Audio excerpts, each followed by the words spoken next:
வணக்கம்.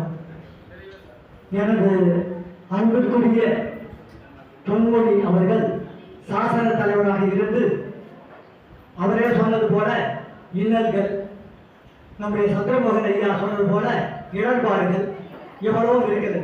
அந்த இன்னல்களிலே ஈயை எடுத்து சாவை போட்டால் சன்னலை மூடி வைத்திருந்தால் கொஞ்சம் கடுமையாகத்தான் இருக்கும். அந்த சன்னலை திறந்து விட்டால் நன்றாக காற்று வரும். அதே போல இந்த சங்கம் அந்த காற்று வாங்கி மிக சிறப்பாக நடைபெறும் என்று வாழ்த்துகிறேன். அதே போல இடர்பாடு என்று ஐயா சொன்னார். அந்த இடர் ஈயை எடுத்துவிட்டு சூவை போட்டால் சுடர் ஜோதி அவர்களுடைய மனைவிதான் இப்பொழுது தலைவராக போகிறார். ஆகவே சுடராக இருக்கும் இனி இந்த சங்கம் என்ற என்னுடைய பாராட்டுகளையும் தெரிவித்துக் கொள்கிறேன். அதிலும் ஆரம்பத்திலிருந்து இது நாள் வரையே இதற்கு துணையாக இணையாக நின்று இந்த பள்ளியை மாத்திரமல்ல இந்த சங்கத்திற்கும் அதனுடைய வளர்ச்சிக்கு உறுதுணையாக இருக்கும் அன்பு ஐயா அவர்கள், நம்முடைய மருத்துவர், இவர்களெல்லாம் இருக்கும்போது நூற்றாண்டுக்கு கவலையே கிடையாது. பல நூற்றாண்டுகள் அரிமா வாழும். ஒரு உதாரணத்துக்கு சொல்ல வேண்டுமானால், என்னுடைய பள்ளி வாழ்க்கையிலே என்னுடைய வழிகாட்டியாக இருந்தவர் அவருடைய தந்தையார் பழனி அவர்கள். அதே போல இந்த அரிமா சங்கத்திலே நேரத்திற்கு எனது வழிகாட்டியாக இருந்தவர் பொன்மொழி அவர்கள்.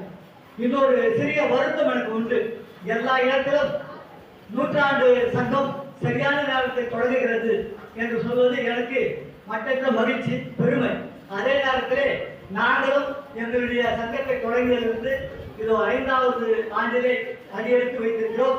ஒரே ஒரு நிமிடம் கூட தாமதமின்றி தொடங்கிவிடுகிறோம். ஆகவே இனிமேலாவது எங்களுடைய ஹெல்த் அண்ட் வெல்த் விடியல் சங்கத்தையும் சேர்த்து சொல்லுமாறு, நூற்றாண்டோடு சேர்த்து சொல்லுமாறு உங்கள் அனைவரையும் கேட்டுக்கொள்கிறேன்.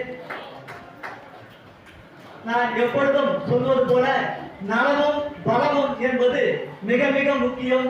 ஆகவே நம்முடைய அரிமா சங்கத்தில் இருப்பவர்கள் அனைவரும் கீழ் மட்டத்திலிருந்து மேல் மட்டம் வரை என்று சொல்லக்கூடிய அளவுக்கு உறுப்பினர்களிலிருந்து உயர் பதவியில் இருக்கிறவர்கள் வரையிலே அனைவரும் நல்ல ஆரோக்கியமாக இருந்து தான் சேர்த்து வைத்த செல்வத்தை அனுபவிக்கக்கூடிய அளவுக்கு ஆரோக்கியமாக இருக்க வேண்டும் என்ற என்னுடைய வாழ்த்துக்களை சொல்லி, இது நாள் வரை கட்டி காட்ட சென்ற பதவியிலே இருந்தவர்களும் இப்பொழுது புதிதாக பதவி ஏற்க இருப்பவர்களும் என்னுடைய நல் வாழ்த்துக்களை தெரிவித்து வாய்ப்புக்கு நன்றி கூறி விடைபெறுகிறேன். நன்றி, வணக்கம். வாழ்க நலவர்கள், வளர்க வளவன். நன்றி.